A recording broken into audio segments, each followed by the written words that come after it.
mountains is what she wants to do. So we'll go and pick up food at some fast food place and drive up into the hills, which, as you know very well, is easy to do from where we live. So let's see, there we are. We're live on YouTube. And let me get our reading up, and we'll ask Iris to please pray us in. Thank you, Lynn. Good morning, all. And I'm going to pray us in.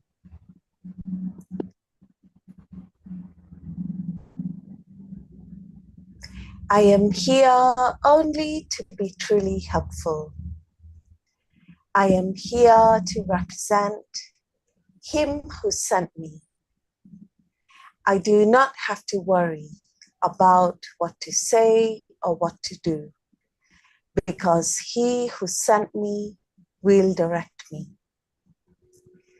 I am content to be wherever He wishes, knowing He goes there with me. I will be healed as I let Him teach me to heal.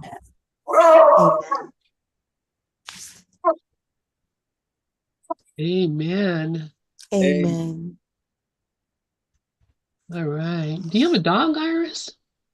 No, I thought that was happy. Oh, okay. I just guessed it would be happy. Joining in the prayer. Yeah. Agreeing completely.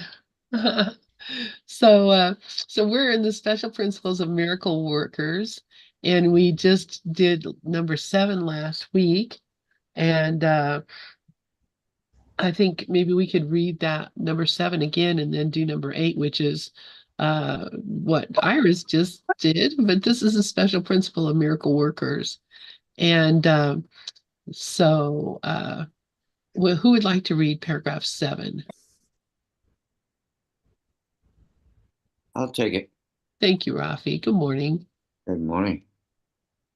The injunction, be of one mind, is the statement for revelation readiness. My request, do this in remembrance of me, is the appeal for cooperation from miracle workers. The two statements are not in the same order of reality. Only the latter involves an awareness of time, since to remember is to recall the past and the present. Time is under my direction, but timelessness belongs to God. In time, we exist for and with each other. In timelessness, we coexist with God. That's an amen from me. Yeah. Amen for me too. And so he's just saying there's two different things that we could be doing here. Being of one mind or doing things. And in the being of one mind is level 1, where we are connecting with the Holy Spirit. And being of one mind, in fact, reminds me of what I was just reading with Bruce, with Helen, when Jesus was telling her where she could go to shop. If she was being of one mind, then she wouldn't worry about the coat or where to go. She would probably just get up from her room, walk the 5 blocks to the store, walk to the place where the coat is, pick the coat up, and pay for the coat, and that would be it. If she was being of one mind, but she's being of 2 minds, one that says, I don't know what to do, where to go, what to say, whatever. And so, because she's listening to that other mind, then she has to ask Jesus all these questions, and he has to give her all this information. But the reality of it is, uh, uh, either one of those things could be done within the mind of Christ. And it's just what it is, be of one mind. Be of one mind. What does that mean? Can anybody tell me what they think being of one mind is? Mickey. to me, it means there's no separation. So you're one with your brother. And Helen, in the prior, what you were talking about, the coat, she worked with retarded children, and that man, his child was retarded, and he needed help. And the one mind, it was kind of like a call. So that one mindedness, because there's only one mind, it connected with him. He cried out for help, obviously, because he didn't know what to do. So it's it's one mind. It's like you have a cord to all the other minds. There's no separation ever. So Yeah. Thank you for reminding me about that. The guy at the store with the child, because yeah, that was the whole, I mean, yes, the purpose to get a coat, the real purpose to join with a brother in their need and to be truly helpful to them. So she may not have gone thinking I'm going to go be truly helpful to somebody, but what if you were? What if we went through the world being of one mind and thinking, here I am only to be truly helpful in this same place as that prayer? yes, Yeah.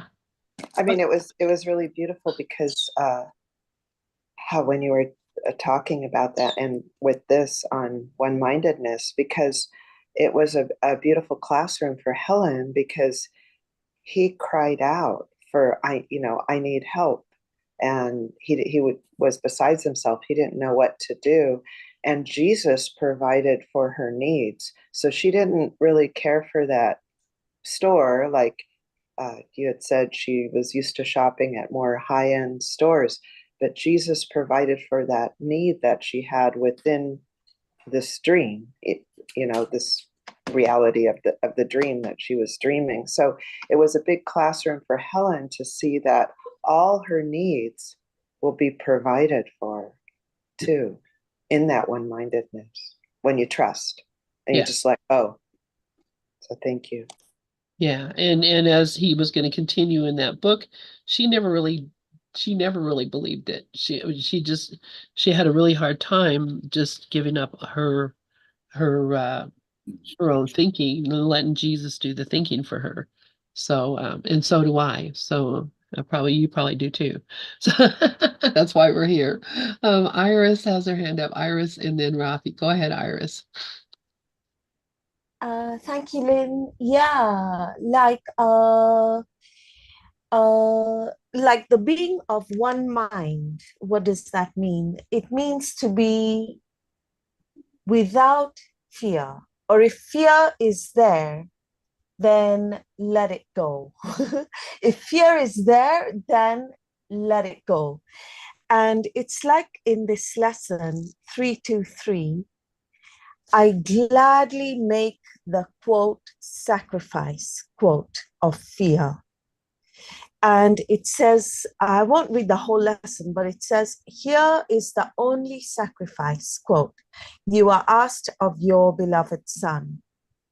You ask him to give up all suffering, all sense of loss and sadness, all anxiety and doubt, and freely let your love come streaming into his awareness, healing him of pain and giving him your own eternal joy.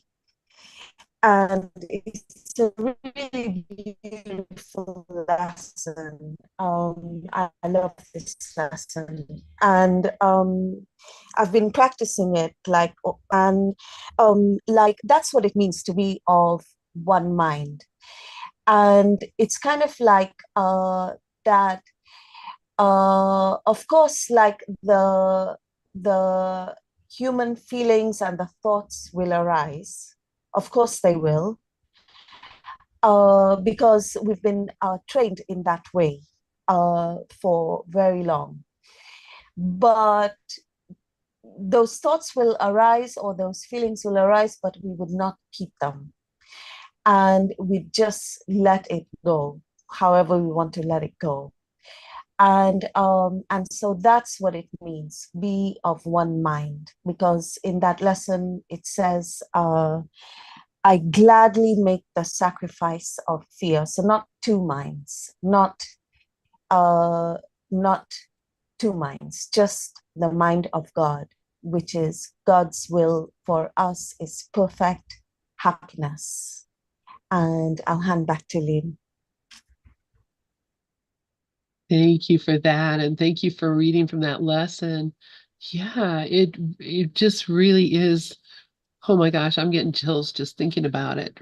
Iris, how beautiful it is that, we're being given this instruction of how to do this very simple thing, but so helpful and important. Rafi, please go ahead.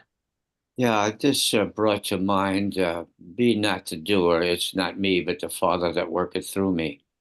And here's an example of that.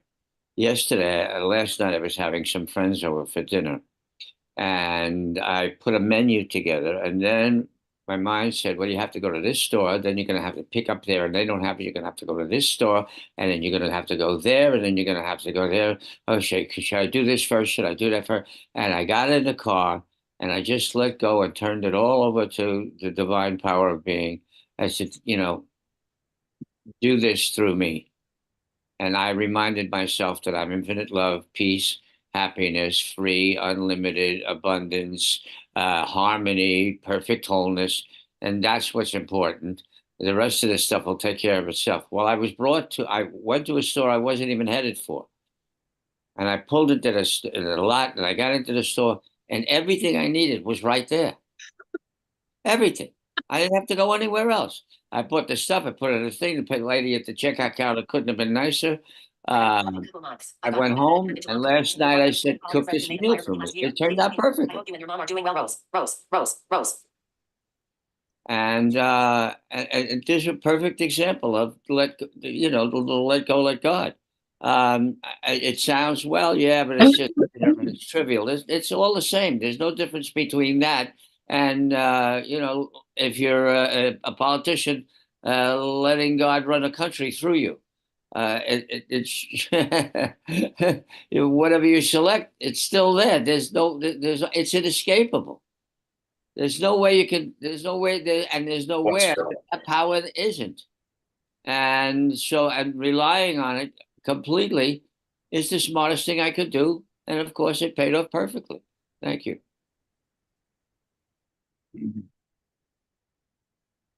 Great story, Rafi. Great story.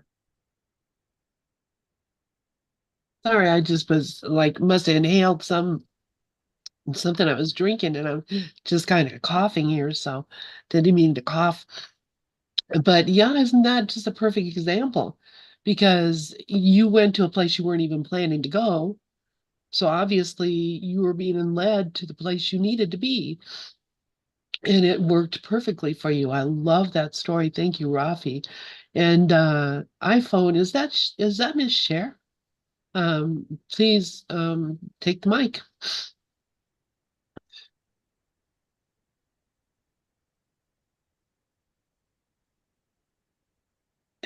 Hello? Did you want to say something? I think that's Dove on the phone. Is Oh, that your me? Yeah, your hand is up. Okay, I thought my picture was there. Okay, I'm sorry. Yeah. Being of one mind, I think is true even in this world, because it's all about purpose. And in truth, we all share the same purpose. We're just not aware that we share the same purpose. That kind of leads to that poster I made a long time ago. We live in a sea of synchronicity within an ocean of love. That everything happens perfectly. You're always meeting the perfect person. That whole thing and I thank Michaelia for reminding us of that story of the man and his daughter, and that points to exactly what is always going on. We're always in the right place at the right time, even though we believe a big lie that somehow I missed the boat. No, you're always in the right place at the right time. Yeah, thank you for that, Dove. And that's exactly true. Always in the right place at the right time because you're here now and Yeah, you can't be anywhere else. that's right. I love it. Thank you. Uh, Devin has his hand up. Go ahead, Devin. Yeah. Do we have? Oh, hi. She's saying hi. And she's dropping things too. So you say hi. You waving? Good. Okay. We got the helmet off for. It's only at night times now, huh? Yeah. Be of one mind. To me, that sounds like as far as when I'm in isolated perspective of Devon is I like Iris was saying, but I wouldn't say it was specifically just about letting go of fear. In a way, yes. If fear is the restriction or hindrance of acting and being and doing and just letting yourself go with it, then yes, fear absolutely gets in the way. But I see be of one mind as essentially my responsibility, as Dove was saying, as purpose. If we're all simply in purpose and just allowing ourselves to be what we're designed to be in every moment, then I've been in positions, I've been in times of events which I crave, I desire these events where everybody's putting that first and not trying to be something they're not. And there's this natural flow to everything as if we're all thoughts in one mind, and you just naturally doing whatever you're doing. You break out in song, you break out in dance, whatever is happening, and discussion, and whenever there's a fear that comes up or something, then everybody's embracing it like it's their own, and it's a beautiful thing to literally act as if we are all thoughts in one mind, and it naturally happens, and just everybody goes with each other as if we're not clashing, we're just one, we're as one. My baby. Hi, baby. Hi, sweetheart. Oh my goodness. Here. Oh, let me put my camera on. Hi there. Bye. I'm gonna have a baba now. Bye-bye, baby. Oh, I just want to cuddle her. Oh my goodness. Beware of Lynn. She will cuddle your baby. Uh, sniff your baby. I don't know what people think is a terrible thing. You're sniffing a baby. I love the way babies smell most of the time. Anyway, so yeah. Hi, baby. So yeah, being of one mind really is just being connected and uh, not feeling separate and unwelcome, unloved. Being of one mind, you will feel loved because that is what you are. Karen, hey, I see you have your hand up. There you go. I love what everyone's sharing so much. Everything is just so amazing, and I agree with all of it. And I think everyone's saying the same thing. Um, and I love the lesson that Iris shared. And what comes to me is a quote from the Course where in chapter 6, he tells us, he says, when you hear only one voice, you are never called to sacrifice. So only hearing that one voice, that's our purpose. Our purpose here is forgiveness. Our purpose here is to listen to the higher self, to remember the truth of who we are. And we can only do that, as Rafi was saying, do this through me, step back and let him lead the way. And that is a practice for me in every moment of every day. Example, I was in the grocery store this morning and I was shopping with my uncle, and my daughter called. And of course, it seems like lately, every time she calls, it's a drama. It's some drama, and she's in some kind of problem. And that's fine. So being in the one mind for me, which I just put myself, looking through the eyes of Christ for me, being in listening to that one voice is seeing everything as perfect. Like Dove said, everything is happening perfectly. And no matter what she says to me, it's perfect. And she was going through a lot of stuff, and it has to do with her teeth, which she hasn't been taking care of. And she had a couple teeth fall out. Now she's having some really severe pain. And I was there to listen and to just help to give her a little bit of advice, whether she takes it or not. But I didn't judge her. I didn't say, well, I told you should have done this and you should have done that. And, why didn't you listen? And all these things that, the old Karen would do, being her mother, thinking I had to mother her and tell her, remind her how to, take care of herself. Well, she's a grown woman. So being in the right mind is just being that love and stepping back and letting Holy Spirit work through me and just loving her and being there for her no matter what she's going through. And that's in every moment. Thank you. Thank you for that, Karen. And, I fall into the same thing with my kids as well. And, what I've realized, this may or may not be something you've thought of, is that I'm really suspecting that I didn't do a very good job of raising them to be independent in the world. And I think I still have to be here helping them, raising them and making sure that they're okay because I'm in fear. And so, when I'm in that kind of fear, oh my gosh, you wouldn't believe some of the hoops, and maybe you do because you have. I've jumped through for my kids, done things for them that just seem, kind of wild when I look at it now.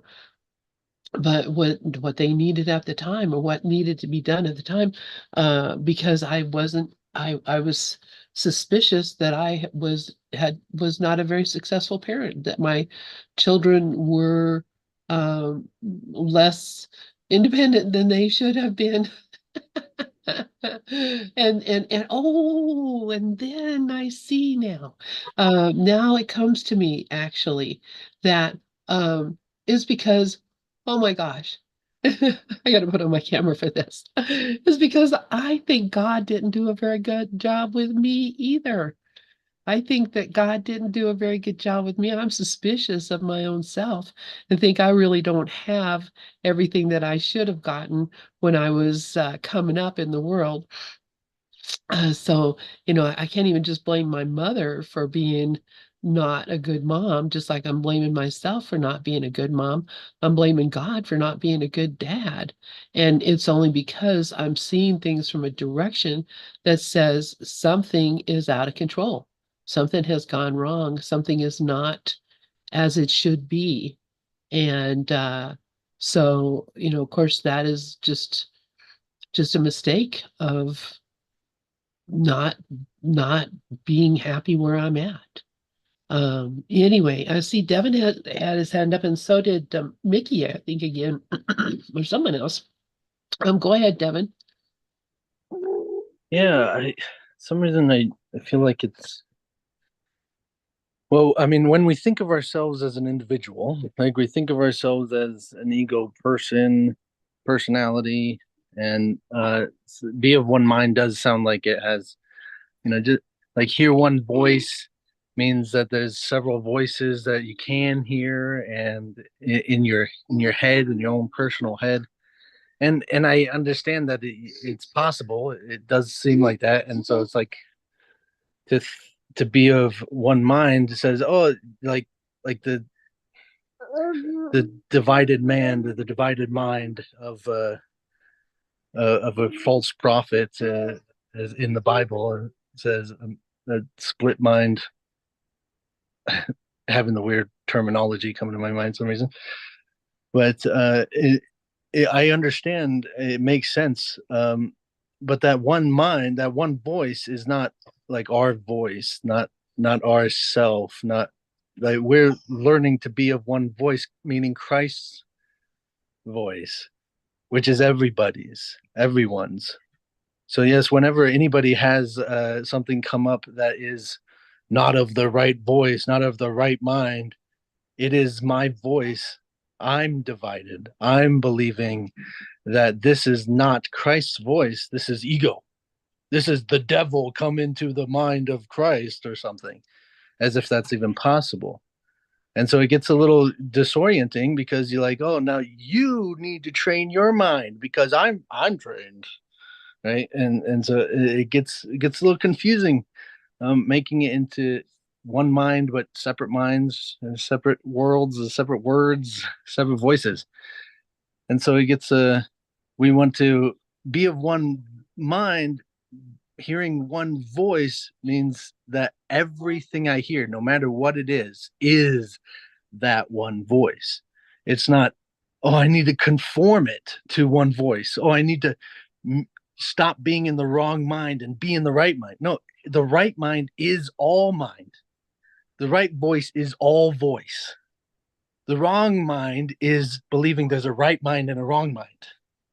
The wrong voice is believing there's a right voice and a wrong voice. All voice is Christ's voice, and it is choosing deliberately, all powerful being choosing deliberately to be succumb to this world. And if you see it in that way, it's literally taking a pill of ego. It wants to do it. It's like, let's trip out, man. Let's see separation. Let's see this body thing. Let's do this body thing.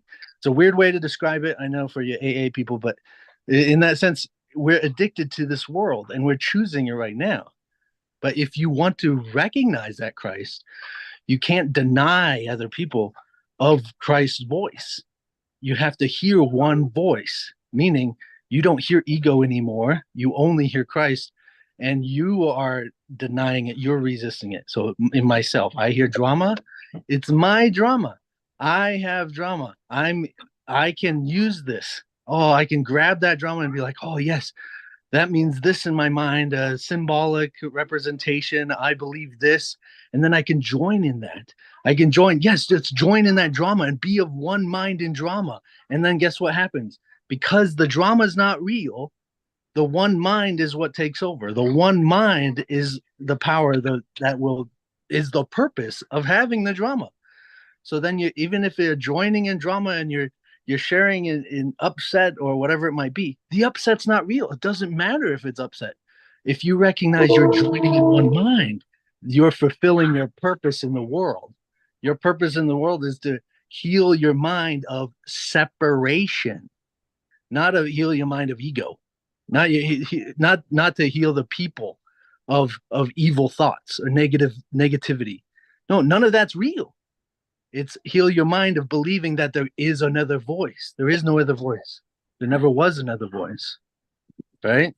So thank you for talking to myself. Thank you, everybody. Thank you for that, Devin. Wow. Yeah, exactly. Yeah, yeah. And so and that's why all things are lessons God would have me learn. I only hear one voice. Uh, what are the lessons that we've gone through that are telling us everything here is for our own best interest. Everything here is the voice of God speaking to me and through my friends and everything. And it's me, the listener, that has to make the decision on what it is that I am hearing.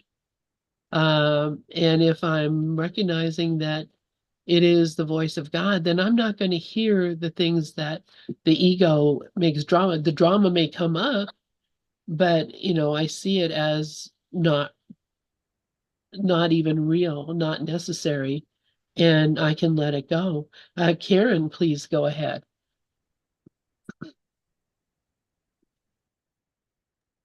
I just wanted to thank Devin for that reminder because I my daughter is my biggest classroom, my most special relationship. And this drama, it's always drama with her. And yeah, you're right, it's my own projection. Um, And what I noticed in myself and joining with her, I wasn't making it real, but I was joining with her because I was meeting her where she was at. So that for me was just coming from a loving space, but recognizing and remembering that it is not the truth because, but that's what her experience is right now. So it is a tricky thing, like you said. But I think that the most important thing that you reminded me of is that, none of this is real, and that not to take it so seriously, and not to allow it to affect me. That was for me the biggest thing that for me today. Like before, I would run to her rescue, like immediately. I would rescue her, I would save her, I would take her right to the emergency room. I dropped everything I was doing. I would like save her. Oh my gosh, and it's not like that anymore. It's just, how can I be truly helpful? I just listen. I listen, and I'm there, but I don't try to fix her anymore like I did. And that's a very big, a big thing for me. And I know Lynn can relate to that, she's shaking her head. I mean, it's like, that's what, I think that it's something that letting go of that was one of the most freeing things I could do. And looking at her more so that she's not really my daughter. She's an equal son of God. She is my equal. She is not my daughter. She is just an equal son of God, perfect, whole, and complete. And that's the way I like to see her. Thank you. Thank you for that. And I was listening. Yes, I'm listening. And she's not a reflection of me. This is what happens in her life isn't happening because I was a bad parent, or that I was negligent in the way that I taught her, or that I didn't run and rescue her. I Exactly. did run and rescue her so many times that she realized, hey, I can just do whatever I want and mom will always be here, which is kind of how my son was. And, it took me a long time to figure out that, it wasn't helping him for me to be rescuing him in every situation. And, of course, he ended up, going to prison for a while. And I couldn't rescue him from that. And it put me, I was not in a very good place when that was happening. But now he's doing great and in a great place. And it's not because I did anything. He brought himself up. He himself, he doesn't need mom to be over there, paying his bills and, trying to, you know, help him out of scrapes. He can take care of himself. And now, I mean, the things that he had done in the past are like, he does like, oh mom, I don't know how you stood it. I don't know how because now he has children, and he's looking at, what would I do if my kid did this? It completely changes your attitude, believe me there. Anyway, Sharon has her hand up. And then Devin, go ahead, Sharon. I can relate to all the mamas here. That would, I used to say my kids are my biggest classroom, and now I'm looking at my mind as my biggest classroom, because they're not, Sharon is even, she's not even, she's the one I'm projecting. So it's mind that's doing that. So what I've seen is the progress I've made where I allow things to be as they are. And I'm not crazy like I used to be. I mean, like maybe 23 years ago when, I first started the 12 steps, all I felt like is I was just putting fires out. And as the years went on and I got to the course, it became hard when my son was getting more involved with his addiction. But as the years went on, I realized I didn't have the control. And, I would often come to a place where I would realize too that I had to ask spirit for help. I needed a miracle, but it wasn't a miracle for him to get better, because it's not about him getting better. It's a miracle for me to see it differently. And that's vision. So what I do now is I want to see from spirit's view, but to do that, I have to stay with the voice for God. And really that's just watching. That's the noticer, because, we're so conditioned. We want to be good mothers, and we do that out of just being a mother. I think that's just like wired in us. And I grew up in a very neurotic household, so maybe we all did, but mine was, it was always like something was going to happen. My parents were always worried about something. So this process has saved, little by little, a lot of my triggers are just falling away. And it does happen on your own, but there is some kind of readiness too, where you just have to be done. There's nothing here. What we're looking at is past and future. Past and future, I had said this on Thursday night, like I really want to just sit with, at no time does this body exist. Now, if I'm not this body, what is this then? And we can all say it's nothing, but it's really the Christ. And that's not nothing. That's a big thing. It's love. So, do I fall down the rabbit hole? Absolutely. But when I do, I don't want to be hard on myself. You know, uh, Putting fires that can lead to addiction. Yeah. Well, you know what happens? We're addicted to our children. I mean, we're addicted to people to fix. And that has always been, a problem for me because I'm a helper. But, at this point, there's no one to help. And it's all like just being with the now. It's just being comfortable in the now and laughing a lot when you do mess up because you're not like competing against anyone but yourself. There's no one else out there. So when you mess up, I used to think like, well, that one, she's really ahead of me, or, the mind would just make up all these ridiculous stories. But the truth is, nobody's ahead of anyone because we're all exactly where we're supposed to be and it's always perfect. So that's all. Thanks. Yeah, yeah, it's like we're on the merry-go-round. We're on the horses on the merry-go-round, and we think we're winning the race, but we're not. Or someone else is winning the race. But yeah, we're not the person. So uh, all the stories, you can enjoy the stories and learn from the stories. You can get distressed about the stories and afraid about the stories, but it's really the same thing that just goes on and on and on. And as I was given the other night in guidance in my meditation, I don't have to do anything anymore. I don't have to do this anymore. None of it, because I have never done it. I have not been doing it, and it will never be done. So all my efforts are like running the hamster wheel for no reason. Devin, please go ahead. Yeah, so much to talk about, so much beautiful ideas and thoughts and concepts discussed. I appreciate it.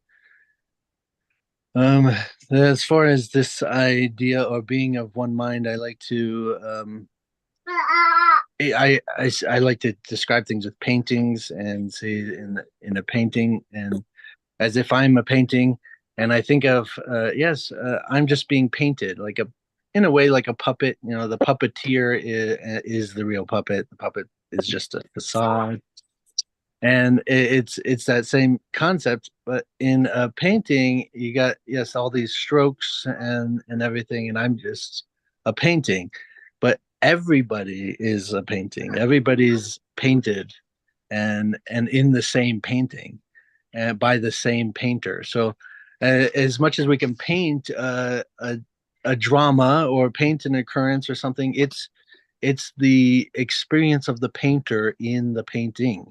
And it's like, oh, I'm gonna paint them having an argument, and I puppets. I'm working on puppets. I'm actually developing children's programs, and I got a wizard puppet and all this stuff, and gonna be doing YouTube videos. But having these two puppets fight, who's fighting? It's my right hand with my left hand. That's what's fighting. It's the puppeteer still fighting, joining in. Oh, I'm gonna make children's YouTube videos with puppets, right? And it's still Devin wanting to do that. Now, if I literally thought I was, say, this wizard, unnamed so far, and a tree that I have, or a robot, I have a robot one, and if I really think I am that wizard, then that would be in the position where we're living here. It's like I like the creation concept that, even if God created man and knows it was good and saw that it was good, it required living it as yourself. How could you know something's good if you don't try it out yourself?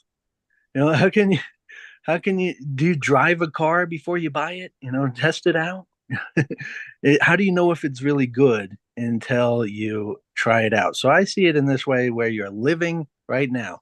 You're living right now what God is, as Christ itself. Christ is God's self, living as a new idea, living as this new concept, living as separation.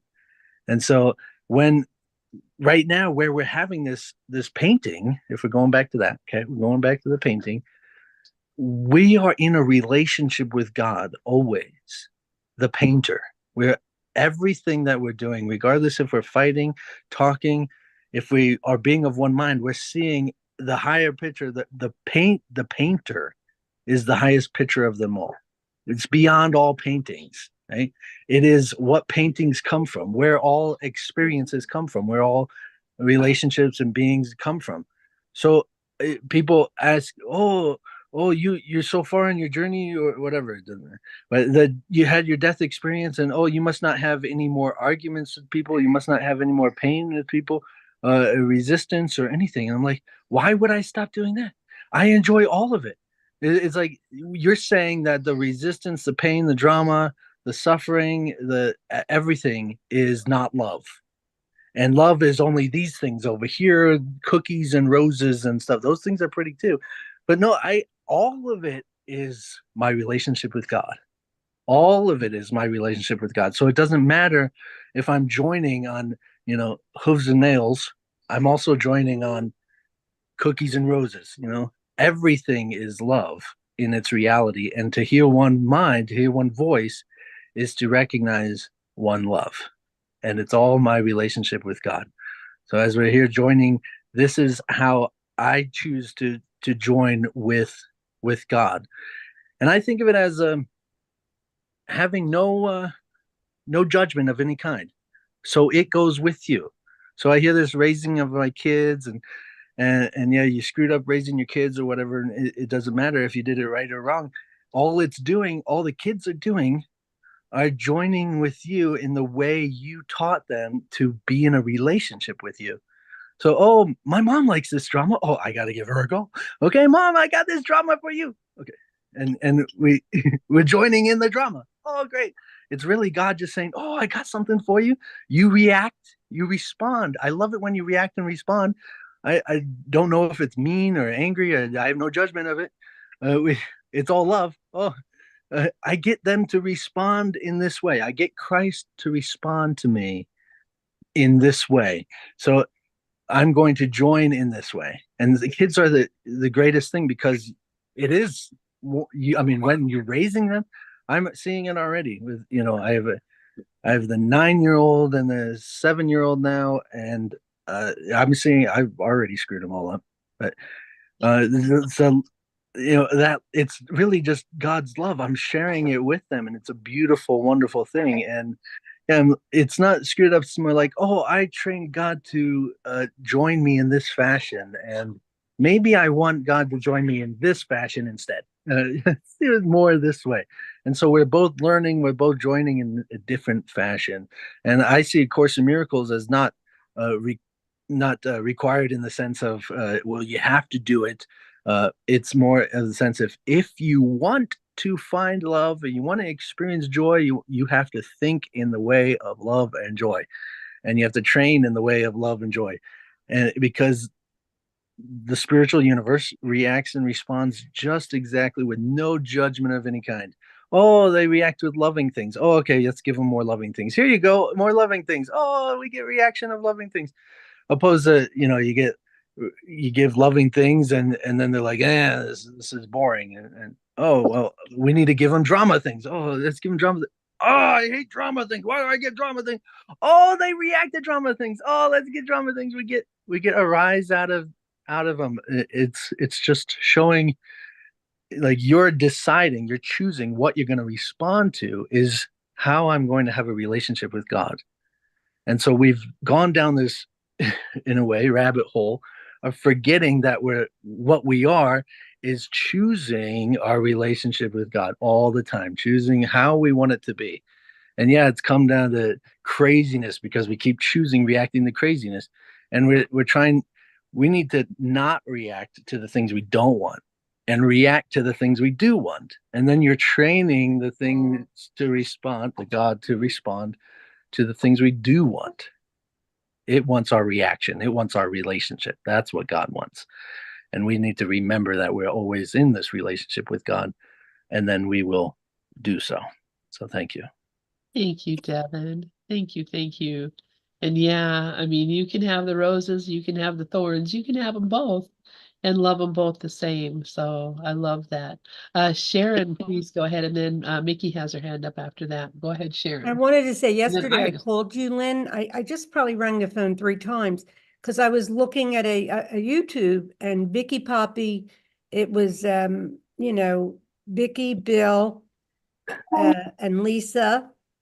Well, you know what it was. I think that you might have played it, but it was with Yeah, James. Jimmy Yeah. Twyman. Yeah, yeah. So what that looked like to me, and I couldn't stop laughing, is it wasn't a great, it was like this, like they were marionettes. I don't know if it was like that on your screen, but it was like this. And I was laughing. So because we don't see, we are just a projection. And on this computer, they were like, if you looked at that, you wouldn't, I'll have to go back on and see if it's like that. And it just made me laugh, like on how we think we're real. We really think this is real. And it's not. It's a screen that we're looking at, and it's like we're these like movements that are going around. And then when Devin was sharing about he's going to start a puppet thing, that's when I moved to Altoona, I had a puppet program. It was artsy hartsy. It was all about art classes for children with puppets. And the truth is, it was all an indication of what we are. We're just puppets on a screen, right? And the joy is is our inheritance. Our freedom is joy. It's to love, even in the worst situations, to acceptance is allowing it all to be as it is, and to know that we are not in charge, that the higher self is, and that is God. It's God consciousness. So when you think about how funny I just started laughing, and that's why I called you yesterday, Lynn, because I thought, oh, I want to see if she can see that. I'll I have to couldn't check it out stop. again. I did watch that yesterday. I was excited to see that. Yeah, I love the way Vicky's dressing lately. I think she's absolutely a riot. She's dressing in costumes with Oh, glasses. she always dresses. She's always dressed that way. Well, more so though lately. You're right. Well, I stayed at her house and she wasn't like that then, but that was many years ago. That was like, I don't even know. Yeah, but That was still, whenever probably she would go to things, she but always had a now she's white just a dress and her riot. And they were flower so crown. beautiful, the three of them. And how Lisa was saying, come on already, just be the light, because that's all we are. And it's that simple. It's that simple. Yeah. That's all. Thanks. Thank you, Sharon. Yeah, it was beautiful seeing Lisa and Bill with Vicky yesterday, and I just wanted to just give them all hugs and kisses. So, all right. Iris has her hand up. Go ahead, Iris. Thank you, Lynn. Thank you, Sharon. Thank you, Devon. Very interesting subject, this. And I just wanted to read those things in the chat that it's true, like it says, Rafi shares, the individual self is an illusion. And then Dove says, the timeless self, capital S, recognizes the individual self, small s, is an illusion. And I think it means that when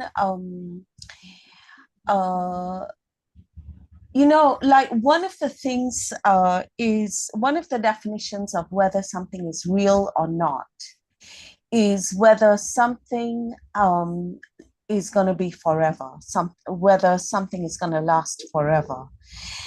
And Iris and everybody that Iris knows is not going to be around forever, in the sense that the body isn't going to be around forever. The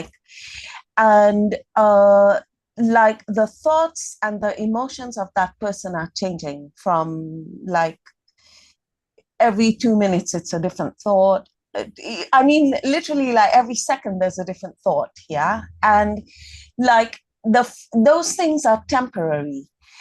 And like these ideas about people, like the people in my family and all of this stuff, it's like a social construct, which is like uh which is also just a social construct. Like it's just what people believe, that a mom should be like this to her kid, and a kid should obey the mom. And this is all like quote beliefs that are just an accepted social norm.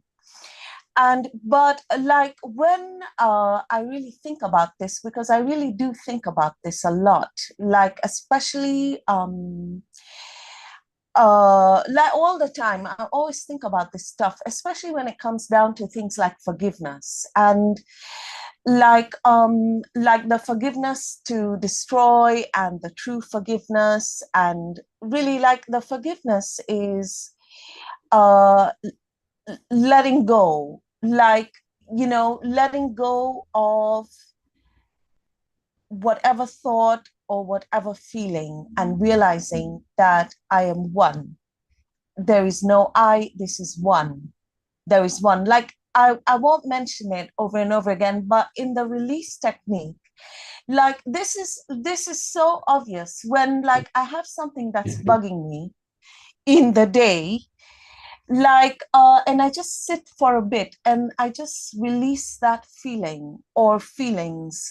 I just, my mind gets quiet somehow, I don't know how, and I just let go. And like, and I'm finding out that really it's all about being safe, and it's all about the fear, just disguised in many different ways, like, and being safe, and the fear of death. That any fear, even like any kind of fear, whatever it is, even work related or whatever fear, it's like to do with the fear of death. That like I am not safe, and you know, it's the fear of death. But like the fear of death is also just a feeling, and I can let this go, and I can let this go when tomorrow, no, just now I can let it go. And it really, like, you, it really, we can really feel, even just for a second, like, you know, it's fine. You know, I'm aware of my body. And like this is so freeing, like it is like the essence of freedom. And it's like we look, I know, speaking for me, I look for freedom everywhere. And it's just like, oh, I need to do this, I need to quit my job, I need to do this, I need to go there, I need to like do a million things to look for freedom.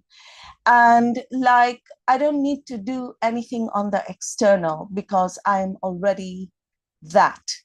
And when I saw like those two things in the like in the chat, like the person is the illusory self, that means that the person is just temporary. It's like just, it's shifting all the time. Like a little while ago, you know, we were like a baby, and then it all changed, and it's going to keep on changing. And one day, like, the person is not even going to be there, and in 100 years from now, no one's even going to know who that person is.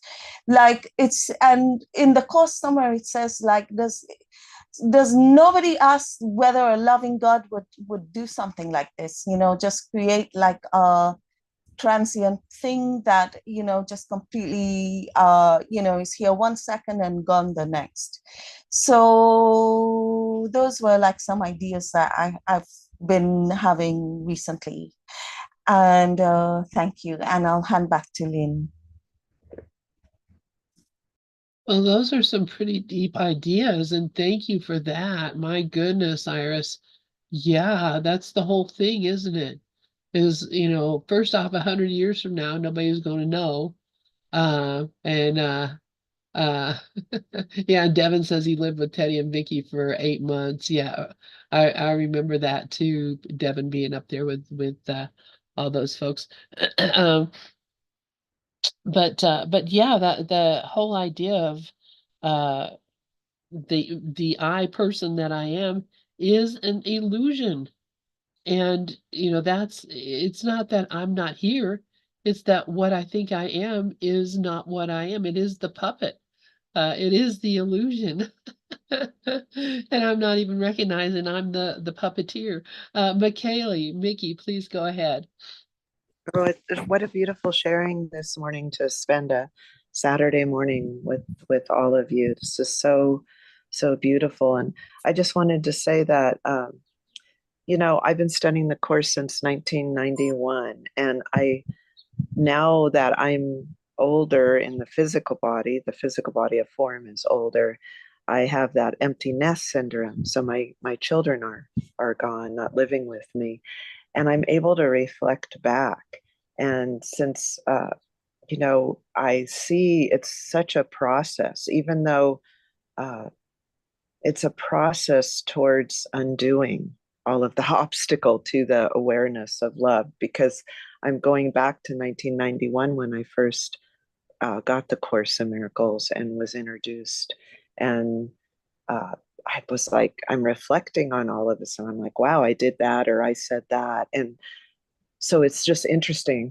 And as far as what Karen said, like with her daughter and the drama, I have two boys, and so now as I'm been through it, the process, and I'm able to be more empathetic and compassionate to them when they react uh, on the phone. And believe me, as a parent, now it's at 62, I get the phone hung up on me sometimes and all that. But when I don't react to them and I stay centered with that Christ self within, I usually give things about 2 days and they end up responding back to me in love. They come to that state of love. And one thing, we're all different in this world of form. And one thing that really helps me is to kind of in the morning be quiet, and to be quiet with the stillness of the morning, because there's a tone, there's a frequency on the planet, and you kind of, all the birds are with that tone. And when you're with that tone, then I am able to extend my love out to my children and friends and family and others. And it's that one mind, and it's like a catalyst. It really it just works. It just really works, that one mind. There's nothing else. But there's another book that I'd like to read, and I have it from Ken Wapnick, and maybe in the future it's uh, children, parents and children, the most difficult classroom. So it's a most difficult classroom to be a parent. But that peace and staying with that one mind throughout all your children's drama, and just being loving, kind, and compassionate is so important. It really, really affects other minds, because there's only one mind. We're all joined. So thank you. And thank you all for your sharing. It's so beautiful. Beautiful, McKaylee. Thank you. Yeah, thank you so much, Mickey. And wow, yeah, this has been a great sharing. I don't even mind, we're reading the book obviously, but what unless we share our experience and recognize that our experiences are important. That's something I was going to say earlier. A lot of times, we'll have experience of something. We'll have a realization, we'll check something out, we'll notice or whatever, and then later on we just forget about it, or the ego says that wasn't really real, or that wasn't really true, or whatever. And I think it's really helpful and important to recall where we've had moments of release, recall, to think about times when we've been given an answer. To think about, when I was going to go to 12 stores to get 12 different things, but then I was guided or somehow or the other ended up in one store that had all those things. When we have those things happen, those are miracles. That does collapse time. I can guarantee that Rafi appreciated the collapse of time of not having to run around to all these places to find things. But it's the same thing that we're talking about. The reality of our situation is shown to us through experience. And so, let us take into our hearts and minds when we have these experiences and reinforce them by telling other people about it, like you just did, Rafi, and that'll be a story in my mind that I'll remember. I don't have to go to 12 stores, just show me the right one. Or it could be that I have to go to 12 stores and there's, different reasons for each one of them. Maybe the person at the store needs my help. I don't know.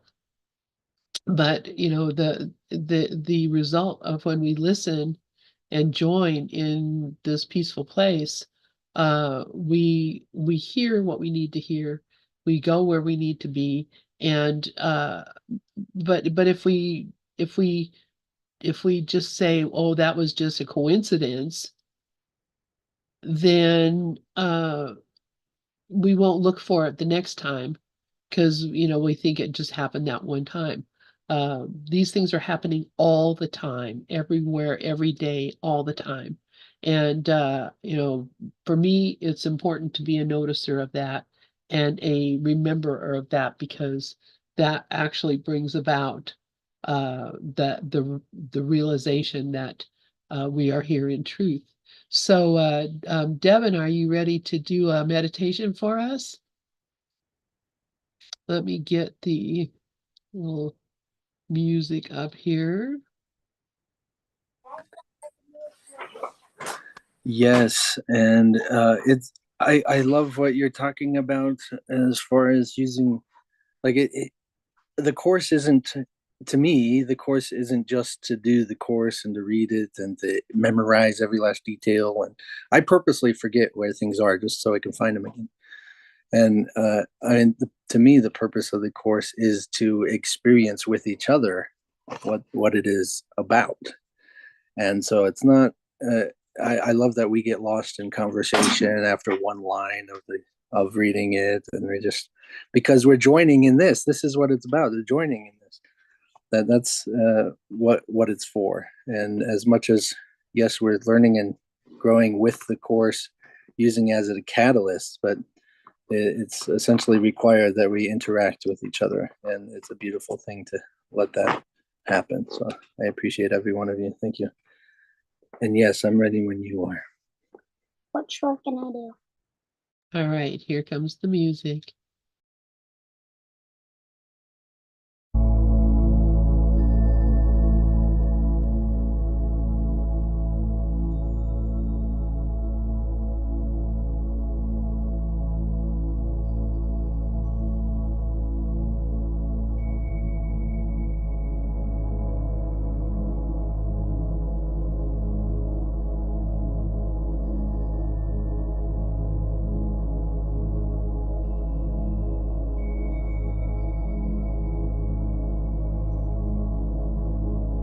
So take this time to get into a still place and let your mind relax. As you take deep breaths, let yourself relax and close your eyes and focus. Close your mind's eye and focus. Just allow yourself to be present and relax.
Every breath you take,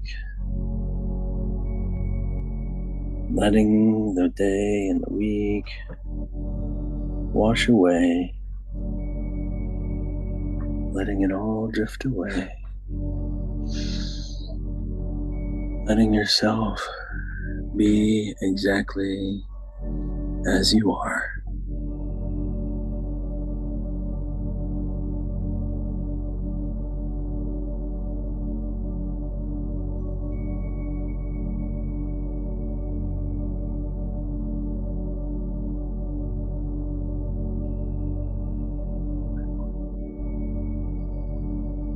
Bringing yourself back to your sensations of what you feel, what you see, what you hear, what you smell, what you taste.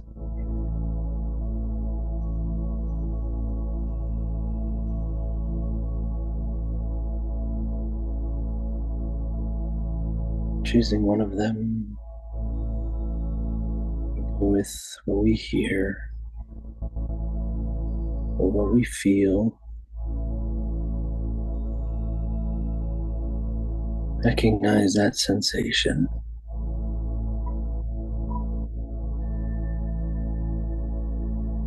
You do not hear many things, many notes, many tones, many voices, many words. You hear. Hearing is one. You hear. Recognize the sensation of hearing.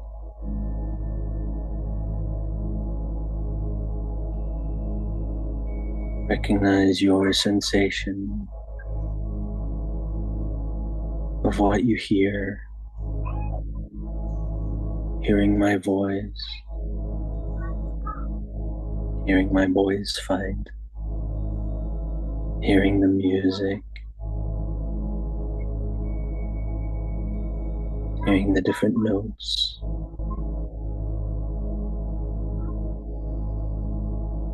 Simply hearing. Recognize you hear.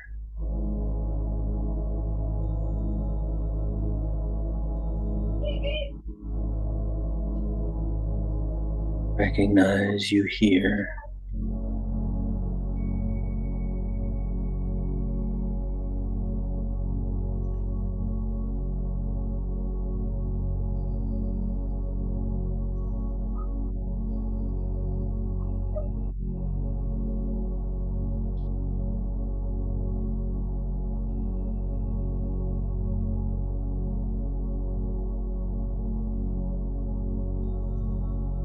Now you have hearing, and you recognize thought of hearing. Recognize that you have thought of hearing. Not only do you think of hearing and what you hear, but that you do hear because you think of hearing. Your mind processes hearing.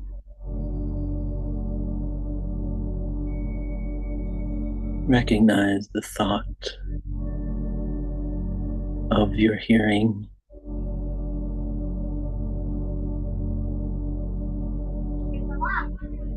Recognize the thought of what you hear. You cannot hear if you cannot think.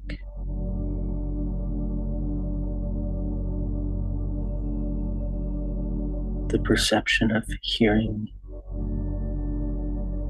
requires there to be a thought of hearing.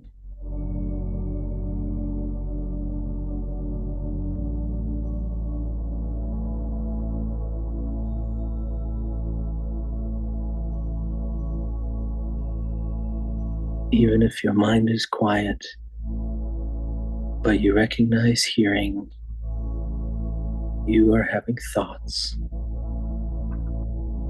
You project as hearing.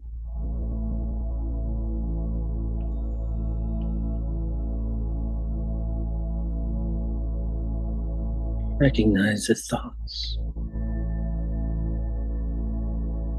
That sound is a thought. That noise is a thought. These words are thoughts.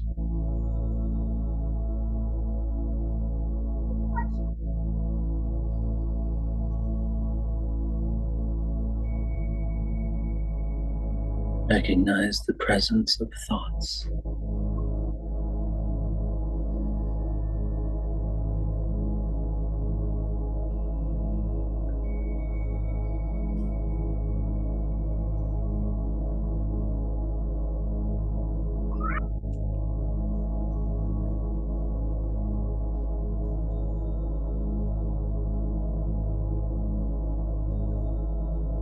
You have thoughts. These thoughts are of hearing. These thoughts are of sounds. You recognize thought. You are aware of thought. You are aware. You think. You are aware of your thought. You are observing your thoughts. You are observing thought.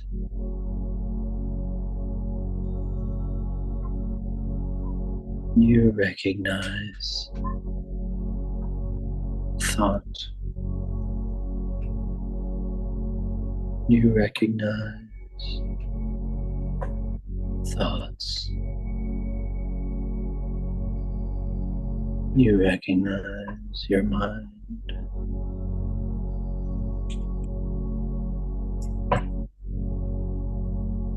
And what it is that you are that is aware.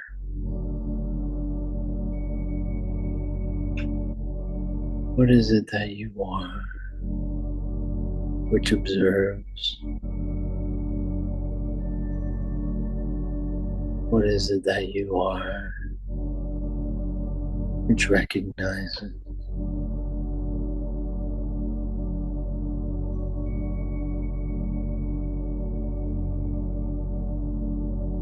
I am aware.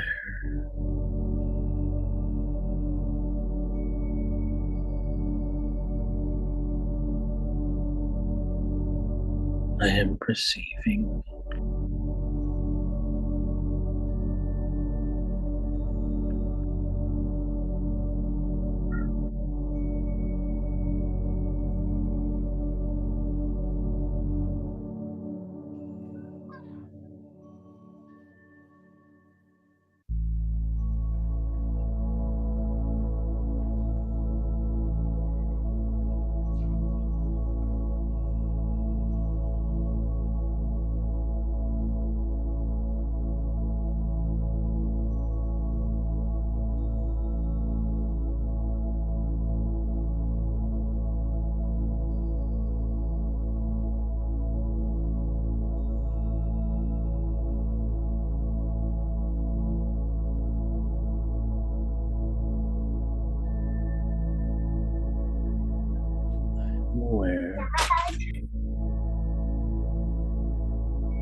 I am aware of the sounds I hear. I am aware of the thoughts I have of hearing. I am aware. I am aware.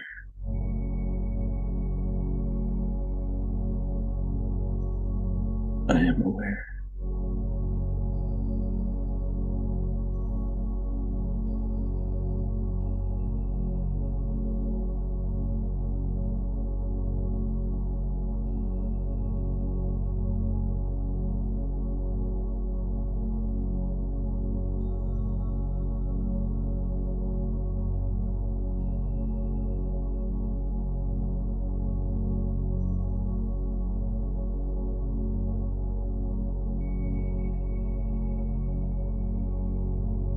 All I am is aware.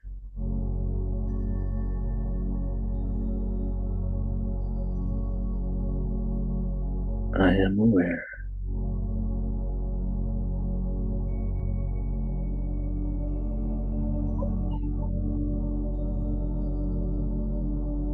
I am aware of this sensation. I am aware of that sensation. I am aware of that thought. I am aware of this thought. I am aware. I am aware. I am aware.